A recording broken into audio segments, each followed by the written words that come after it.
Monsieur Bokingo, bonsoir. Bonsoir, madame. Comment allez-vous? Je vais très bien, par la grâce de Dieu. Monsieur Bokingo, vous êtes homme d'affaires, acteur politique, notable de l'ex-Katanga. Monsieur Bokingo, qu'est-ce qu'un homme d'affaires peut venir faire dans la politique? La politique, c'est une vocation.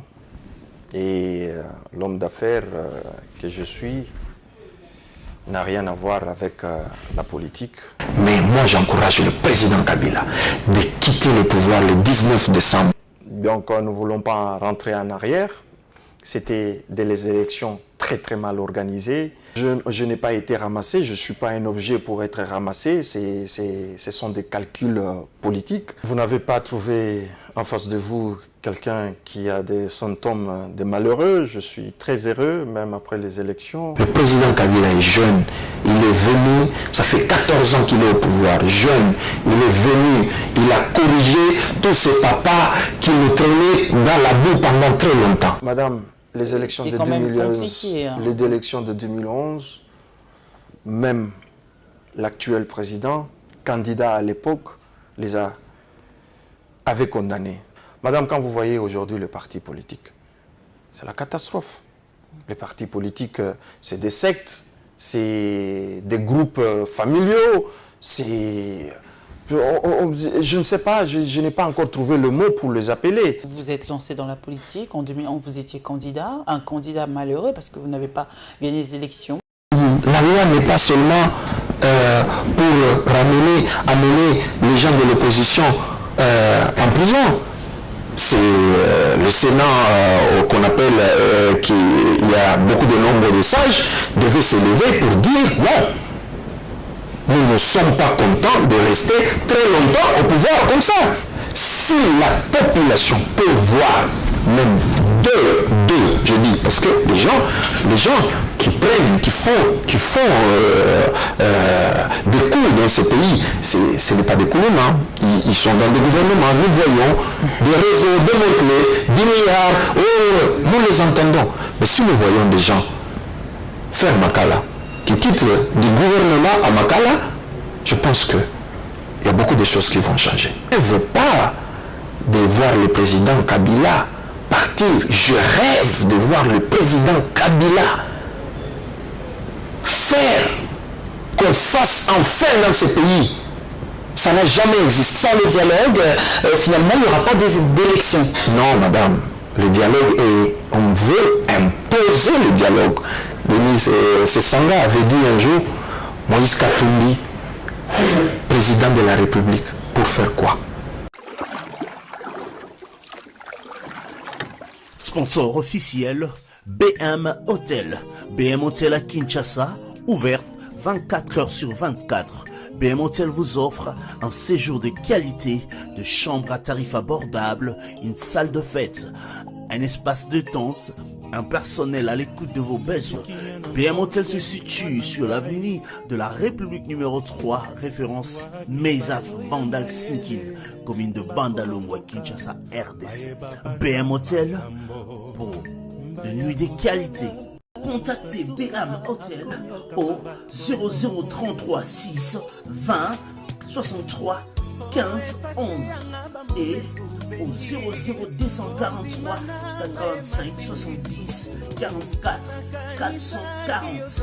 BM Hotel, Bernadette Massé.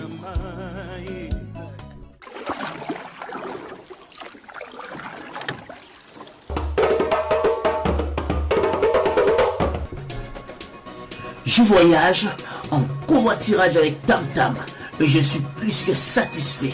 Confort imbattable, Wi-Fi à bord, appel téléphonique européen gratuit à bord, carte de fidélité offerte, plus prix spéciaux pour enfants. Tu veux devenir Tam Tam comme moi? Réserve à l'avance au plus 33 6 19 78 78 28 et au plus 32 466 216 000.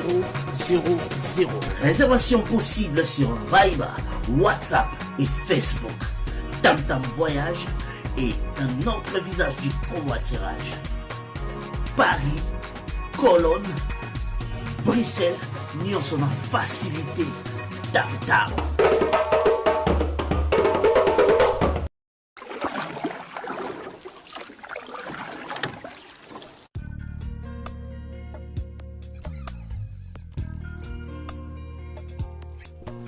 En vérité, je vous l'ai dit. Elle, c'est une patronne. Merikanga la patronne. Dembena Bango et si Boukani.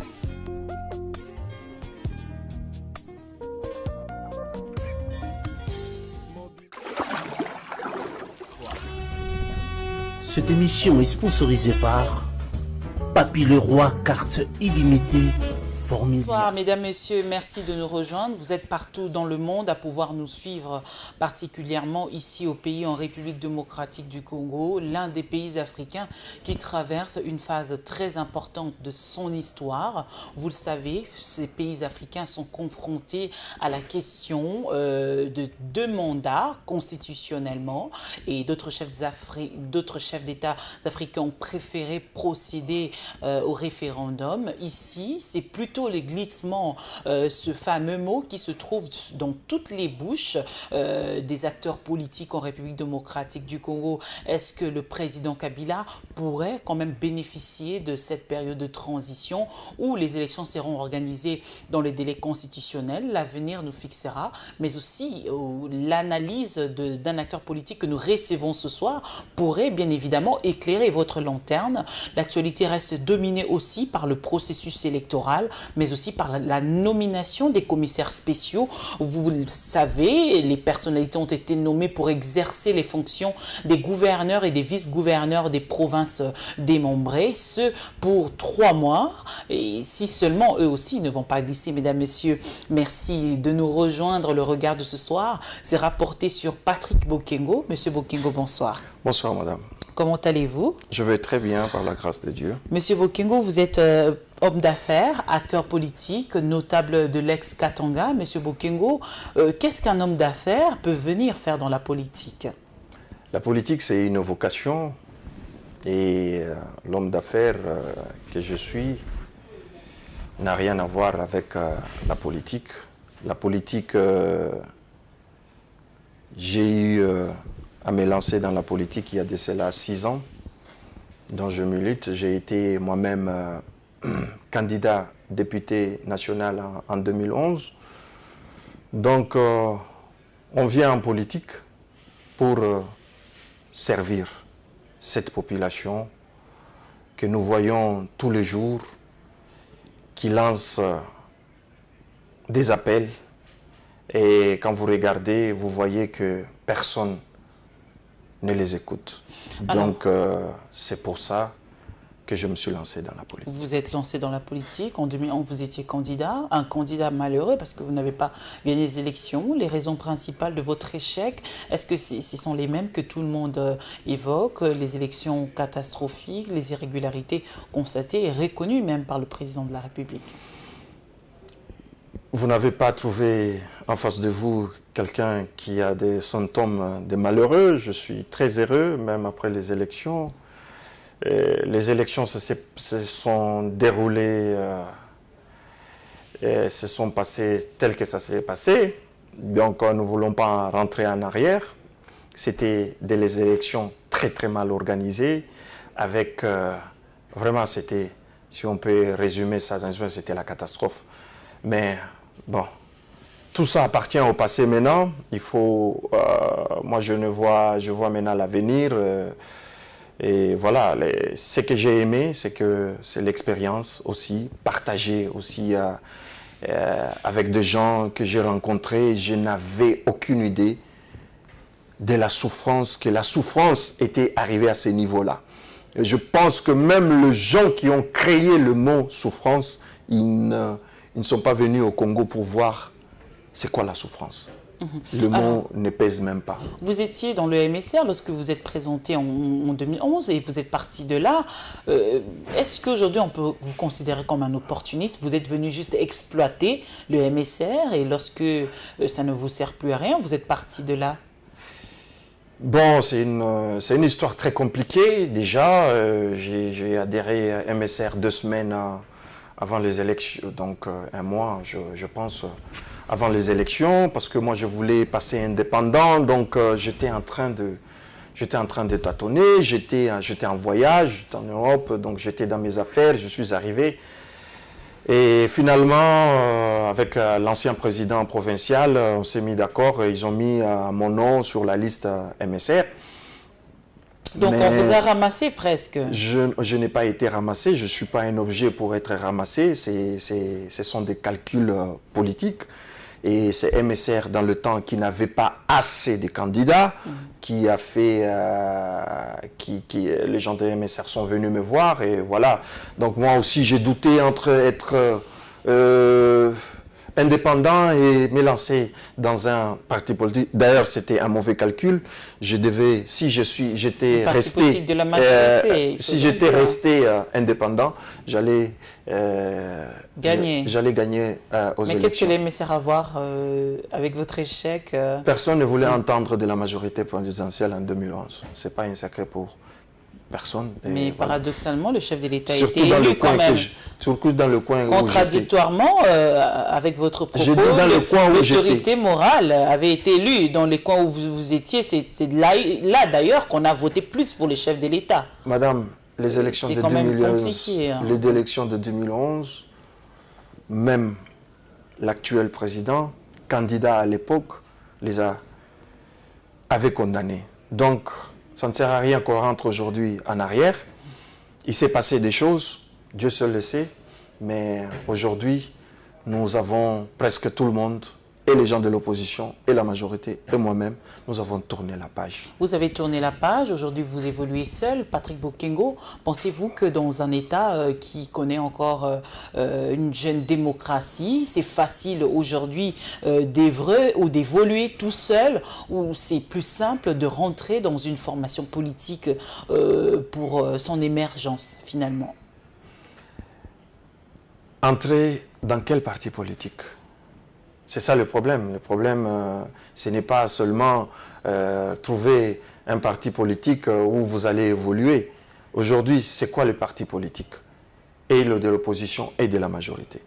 C'est entrer dans un parti politique pour une course au pouvoir, ou entrer dans un parti politique pour ce que vous croyez, pour aider, enfin, aller, parce que chaque parti politique a un but, c'est arracher le pouvoir afin de servir cette population. Madame, quand vous voyez aujourd'hui le parti politique, c'est la catastrophe. Les partis politiques, c'est des sectes, c'est des groupes familiaux, c'est... Je ne sais pas, je n'ai pas encore trouvé le mot pour les appeler. Et c'est des partis politiques qui partent de père en fils. Mais quand vous voyez tout ça, vous êtes dégoûté. Vous êtes dégoûté, vous allez aller pour faire quoi? Alors, moi, je suis resté. Nous sommes un groupe de jeunes où nous nous retrouvons, nous discutons, nous échangeons. Et je pense que nous sommes très bien comme nous sommes, là où nous sommes. 2, 3 partis politiques, peut-être il y en a, mais attendez, aujourd'hui, les partis politiques n'inspirent pas en RDC. C'est ça le problème. Ça n'inspire plus personne. C'est... non. Pensez-vous que c'est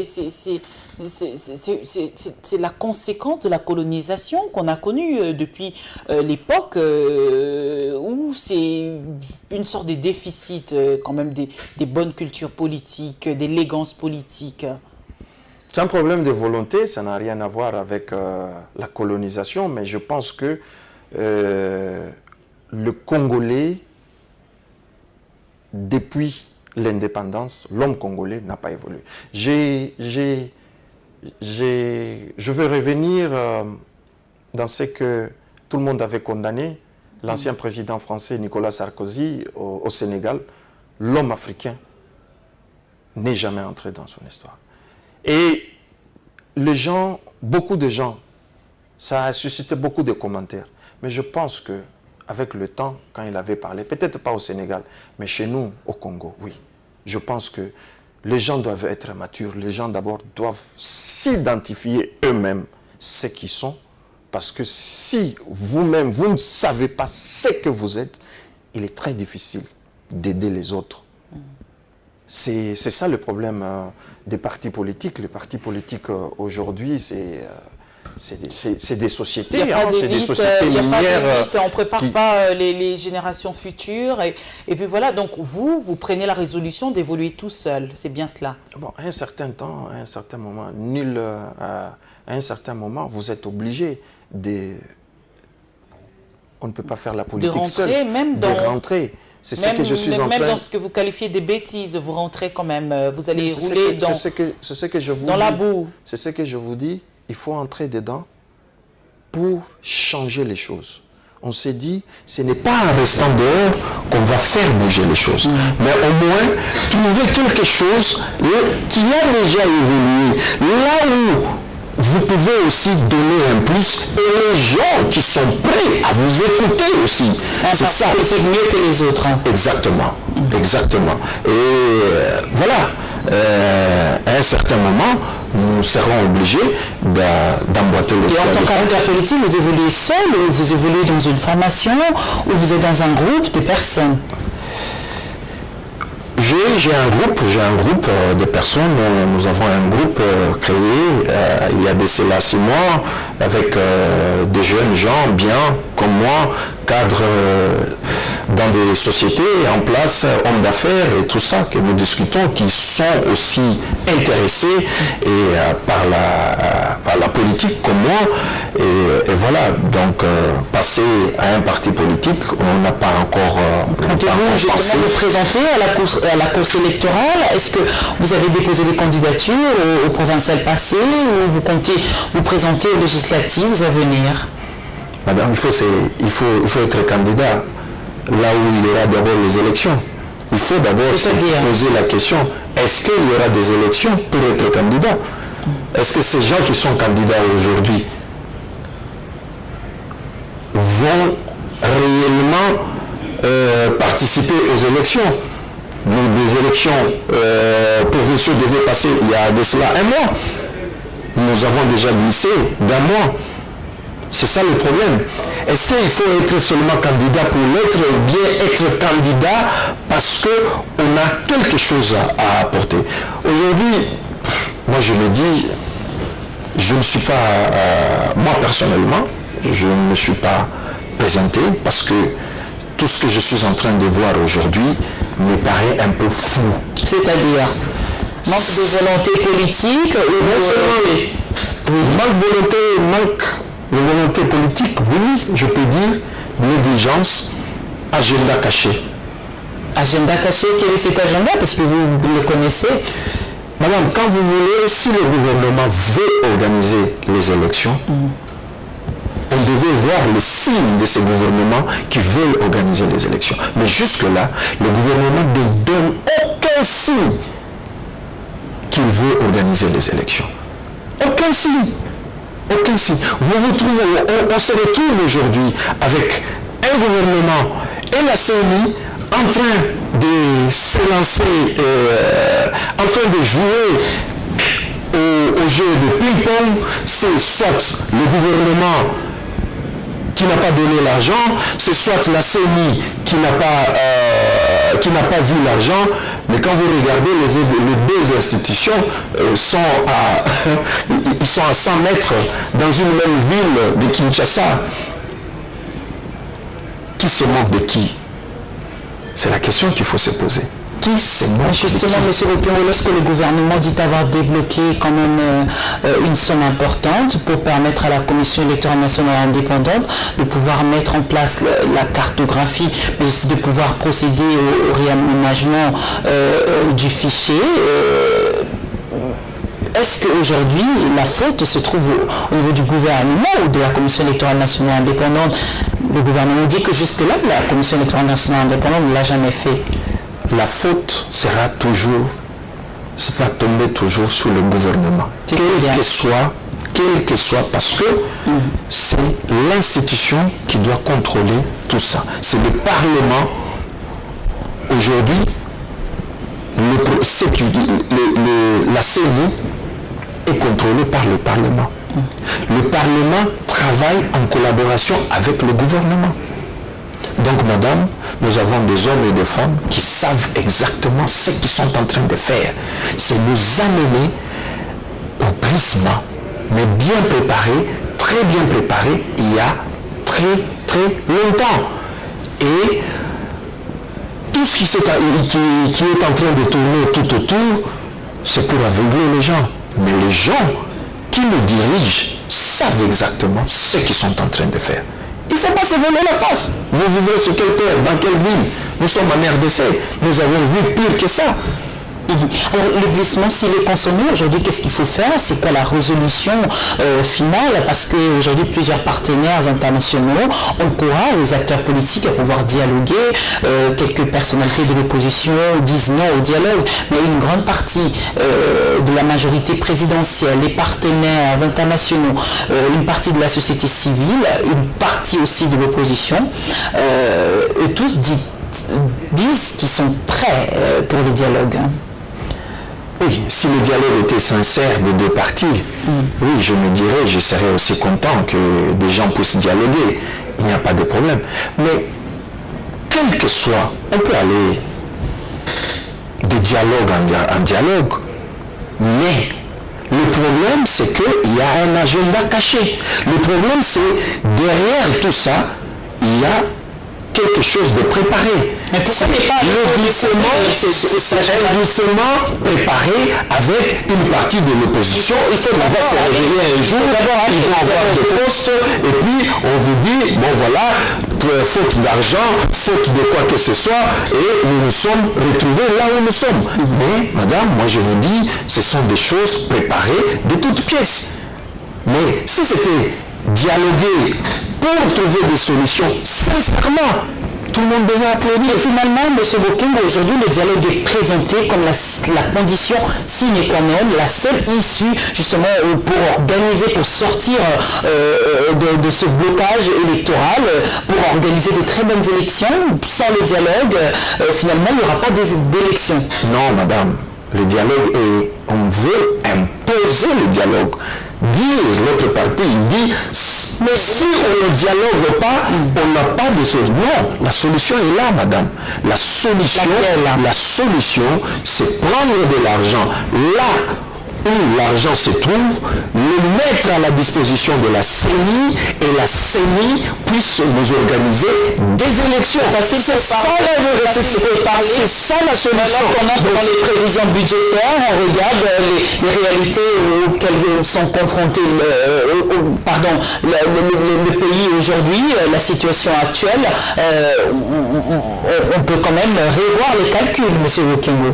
Mais madame, si ce sont des choses préparées il y a longtemps pour nous amener à tout ça, même si vous appelez les experts, ils savaient qu'à un certain temps, quand il n'y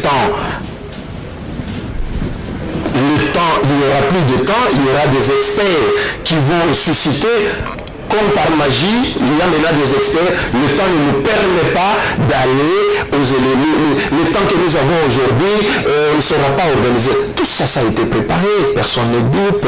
Madame, vous vivez en RDC, vous avez déjà vu pire que ça. Ce n'est pas ça le problème aujourd'hui. Le problème, c'est que nous avons des gens qui n'ont pas la volonté d'organiser les élections. C'est ça la vérité. Donc, dire que le temps ne nous permet pas, oui, gouverner, c'est prévoir.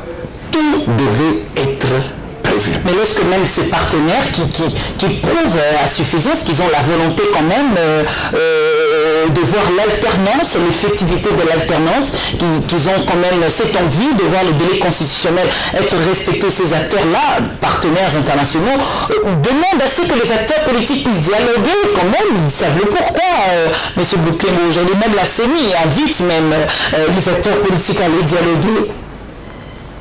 D'abord, je ne comprends pas comment la CENI devait, se porter devant à inviter les gens d'aller dialoguer.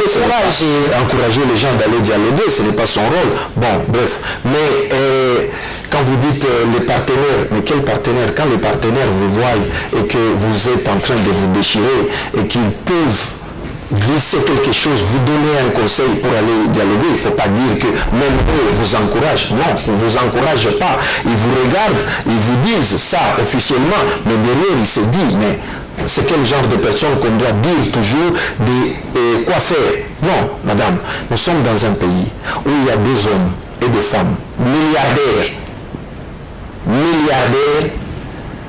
avec de l'argent qu'ils n'ont pas, des entreprises, ils ne sont pas partenaires chez Google, ils ne sont pas partenaires dans je ne sais pas quelle entreprise, ils ont fait l'argent dans ce pays et c'est l'argent de cette population. Mais il ne faut jamais appeler l'argent de l'État l'argent de l'État. Non, l'argent du peuple, notre argent. Et aujourd'hui, si vous trouvez des gens comme ça dans ce pays, et vous allez dire que ce gouvernement n'a pas d'argent pour organiser les élections, c'est un problème de volonté. C'est un problème de volonté. Si les gens prennent conscience et qu'ils veulent organiser les élections, ils vont organiser les élections. Et de belles élections. Mais justement, aujourd'hui, puisque vous avez tellement envie de voir ces élections être organisées, c'est l'envie de découvrir une nouveauté, l'alternance, M. Mukengo.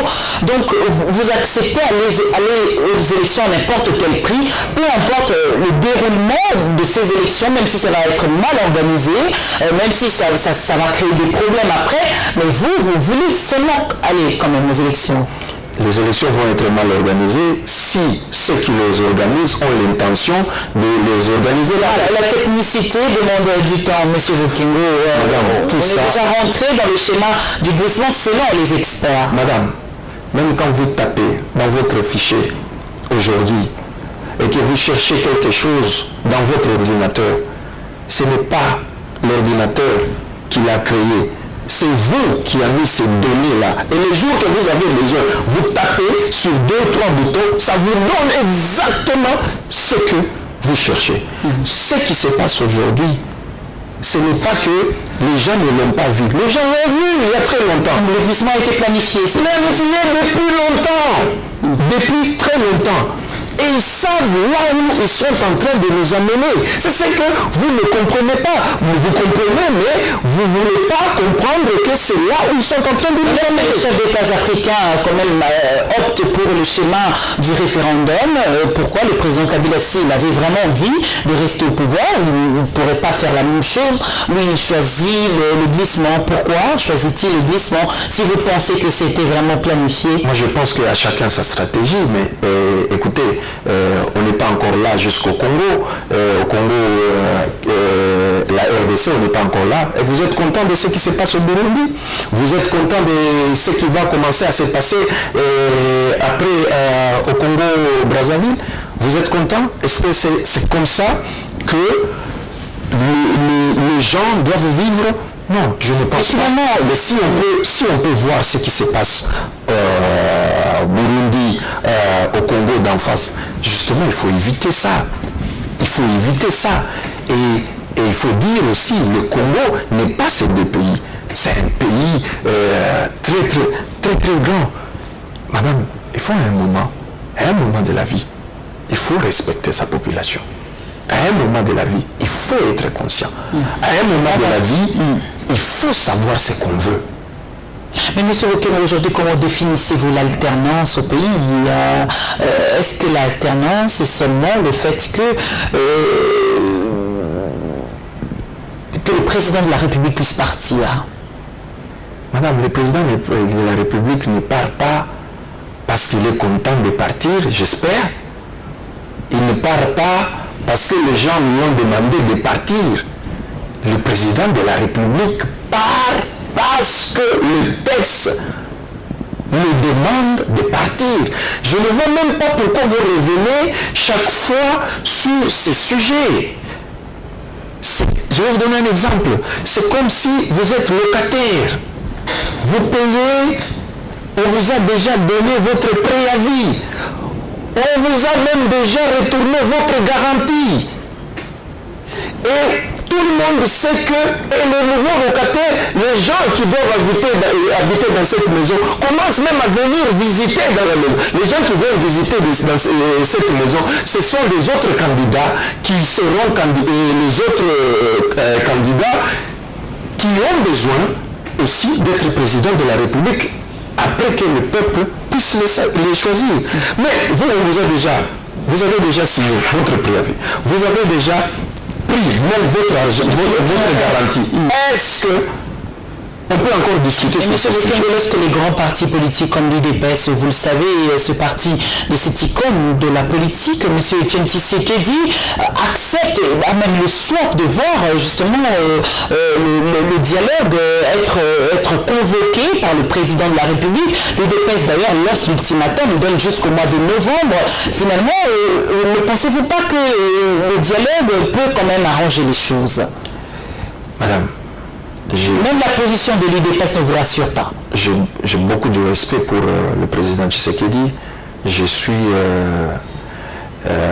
parmi les jeunes, c'est un modèle, le président Tshisekedi. Mais dire que ce que l'UDPS va dire, c'est la parole de l'évangile, non. Non. Je trouve que ce que l'UDPS est en train de faire aujourd'hui, ça n'engage que l'UDPS. Si le président Tshisekedi avec l'ensemble de l'UDPS veulent aller au dialogue, qu'ils aillent au dialogue. Mais imposer le dialogue à tout le monde, c'est là où je trouve qu'il y a un problème. Dire que si on ne va pas au dialogue, c'est le chaos. Non. Mais justement, les autres vont aller au dialogue, et les autres seront en dehors du dialogue, et la personne qui dirige le pays ira au dialogue, et finalement, ceux-là qui sont à l'extérieur, c'est-à-dire qui sont en dehors du dialogue, vont subir les conséquences ou les retombées du dialogue. Ça va dépendre, M. Bokengo. Ils vont subir aussi les conséquences des textes. Les textes qui nous régissent, les textes, la Constitution qui nous permet, nous tous, d'être là où nous sommes. Mais justement, cette même Constitution qui nous regardons glisser cette même Constitution qui permet à ce que les assemblées provinciales glissent les institutions. Pourquoi cette Constitution va être seulement contre l'institution président de la République, qui est une institution parmi d'autres institutions? Est-ce que vous trouvez ça normal? Encourager, même en parler, c'est une honte. Même pour les gens qui sont au Sénat aujourd'hui, je pense qu'il y a des gens qui devaient, c'est parmi, c'est le Sénat qu'on appelle, il y a beaucoup de nombre de sages, devait s'élever pour dire non, nous ne sommes pas contents de rester très longtemps au pouvoir comme ça. C'est injuste. Et vous trouvez que ça c'est normal? Parce que le Sénat... C'est constitutionnel, M. Bokengo. Mais c'est ce que je vous dis. C'est constitutionnel. Ici, en RDC, c'est constitutionnel. Quand ça arrange une partie des gens qui dirigent, c'est constitutionnel. Et quand ça ne les arrange pas, il faut appliquer la loi. Alors, soit on applique la loi, et soit on se dit qu'ils restent eux seuls en train de glisser. Mais il ne faut pas vouloir une chose et son contraire. Mais justement, si aujourd'hui il y a glissement, M. Bokengo, qu'est-ce que vous allez faire personnellement, finalement, parce qu'aujourd'hui, apparemment, c'est la réalité. Madame, qui fait moi personnellement, qu'est-ce que je veux faire? Mais madame, nous avons des textes que nous avons, nous tous, respectés, adoptés. Ces textes que nous devons respecter parce que ce sont ces textes qui nous ont mis là, ou qui ont mis ces gens là où ils sont aujourd'hui. Finalement, qu'est-ce que vous allez faire? Qu'est-ce que vous allez faire? Ils vont subir. C'est eux qui vont subir. Ils vont subir quoi? Justement, ils vont subir quoi? Mais la loi n'est pas seulement pour amener les gens de l'opposition en prison. La loi est aussi pour ceux qui sont au pouvoir. S'ils sont en dehors de la loi, ce n'est pas une personne, c'est la loi elle-même qui va le frapper. Donc vous êtes aujourd'hui parmi ces personnes-là qui rêvent de voir le président Kabila partir le 19 décembre 2016. Je ne rêve pas de voir le président Kabila partir. Je rêve de voir le président Kabila faire qu'on fasse enfin dans ce pays. Ça n'a jamais existé. Passation de pouvoir.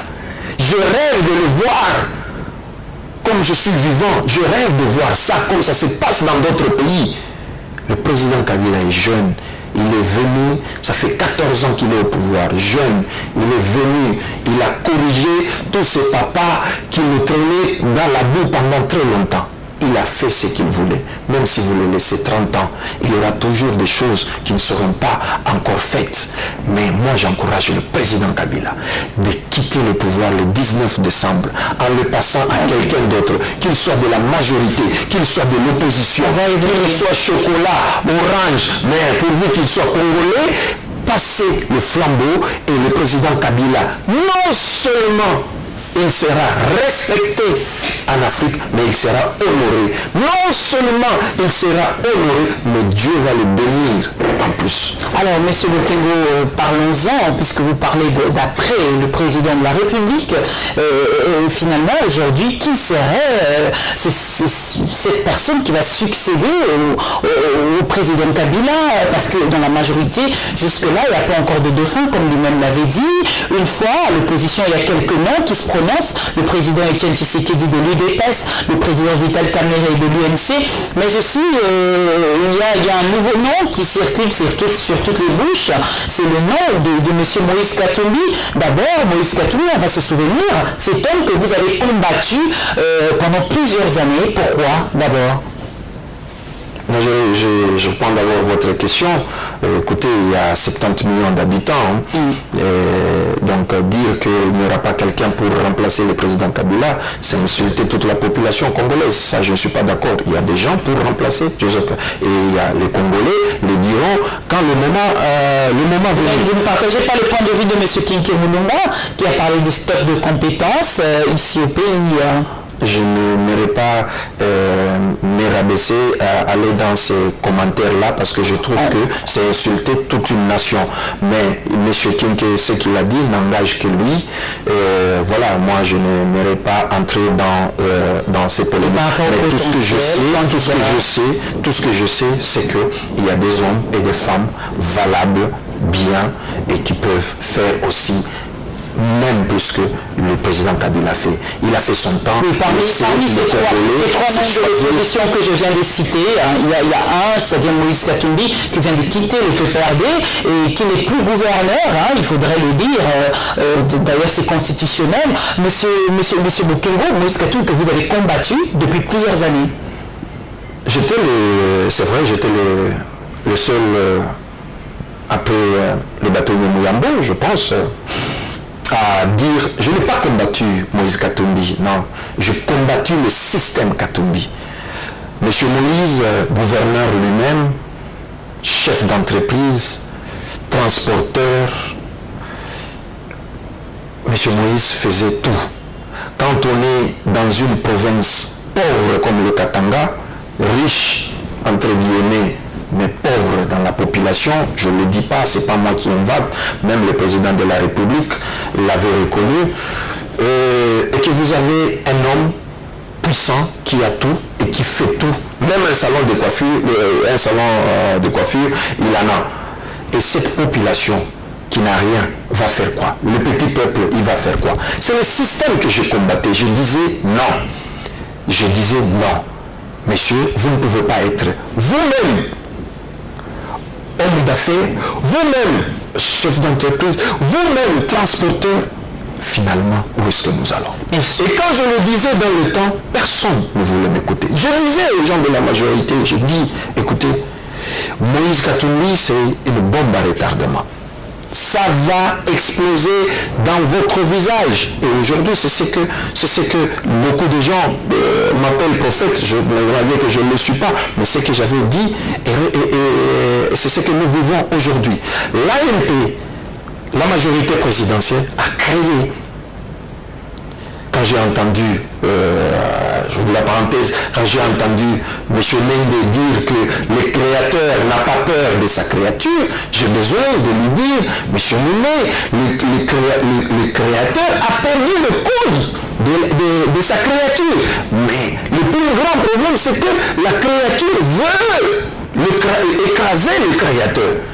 Donc, c'est ça, c'est la situation que nous vivons aujourd'hui. Mais dire maintenant que Moïse Katumbi, président de la République, madame, ça appartient aux Congolais. Si Moïse Katumbi remplit tout tout ce qu'il faut pour se présenter. On va évoluer, on peut parler du président de la République, on va évoluer, vous avez parlé du système Katumbi aujourd'hui, mais la tête de ce système que vous avez combattu a été coupée, vous le savez, l'ex-gouverneur Moïse Katumbi n'est plus là. Aujourd'hui, est-ce que pensez-vous que le système Katumbi disparaît aussi ou ça persiste?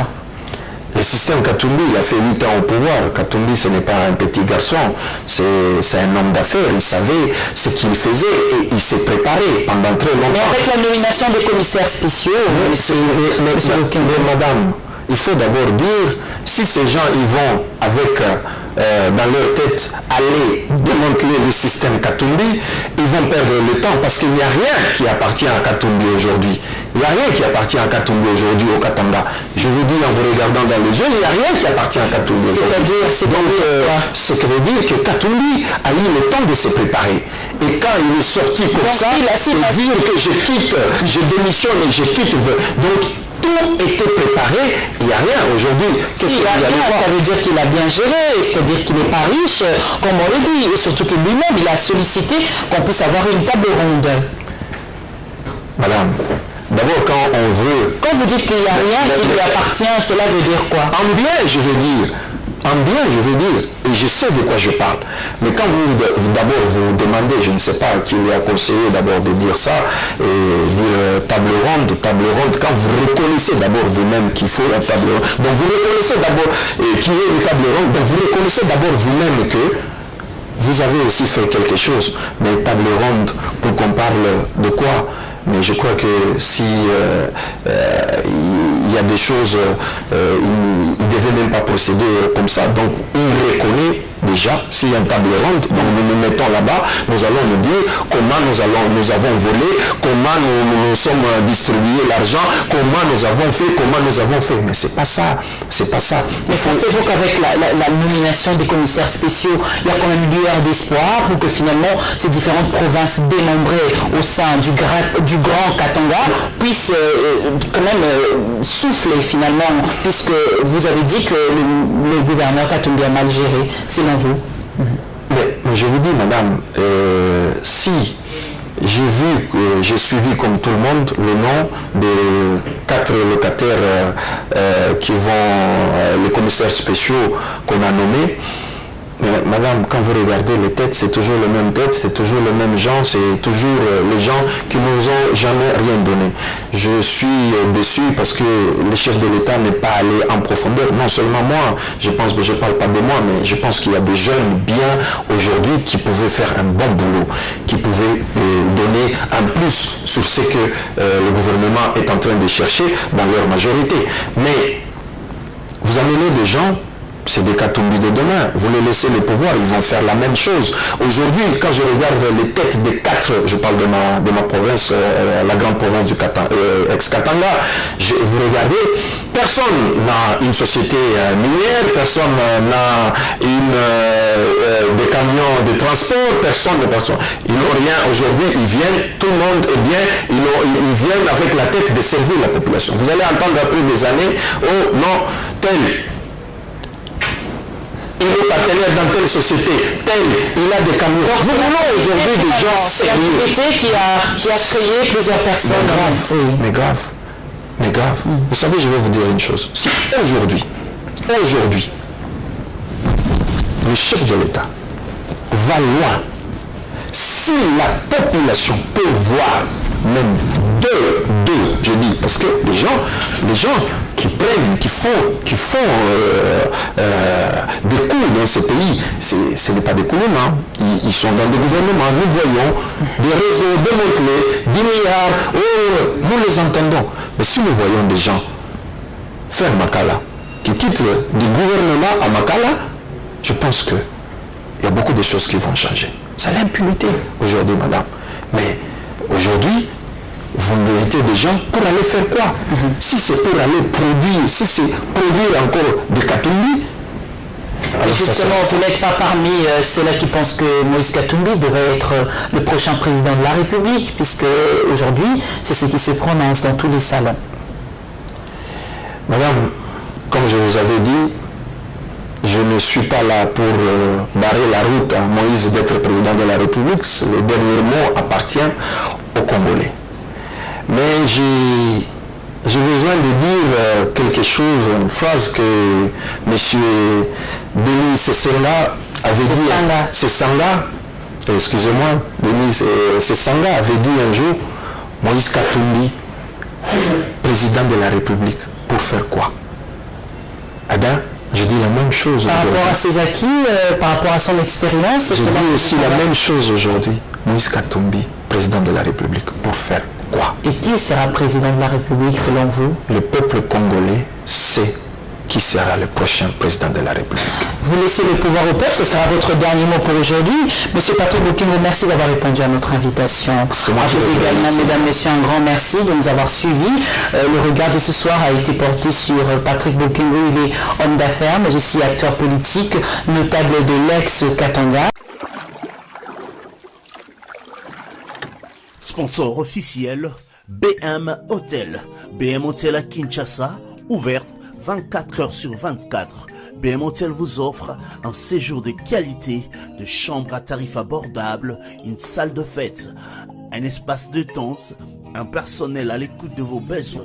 BM Hotel se situe sur l'avenue de la République numéro 3, référence Meizaf Bandal Sinkin, commune de Bandalongwa, Kinshasa, RDC. BM Hotel pour de nuits de qualité. Contactez BM Hotel au 0033 6 20 63 15 11 et au 00243 85 70 44 440. BM Hotel, Bernadette Massé.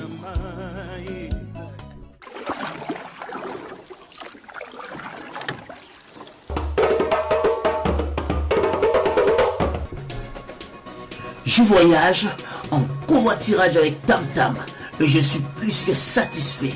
Confort imbattable, Wi-Fi à bord, appel téléphonique européen gratuit à bord, carte de fidélité offerte, plus prix spéciaux pour enfants. Tu veux devenir Tam Tam comme moi? Réserve à l'avance au plus 33 6 19 78 78 28 et au plus 32 466 216 000. Réservation possible sur Viber, WhatsApp et Facebook. Tam Tam Voyage et un autre visage du covoiturage. Paris, Cologne, Bruxelles, nous sommes en facilité. Tam Tam.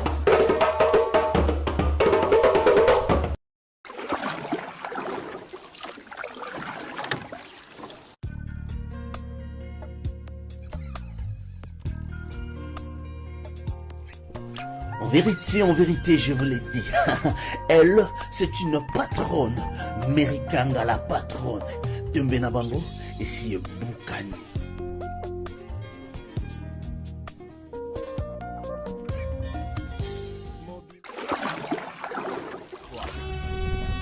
Cette émission est sponsorisée par Papy Leroy, carte illimitée, Formilia Souka.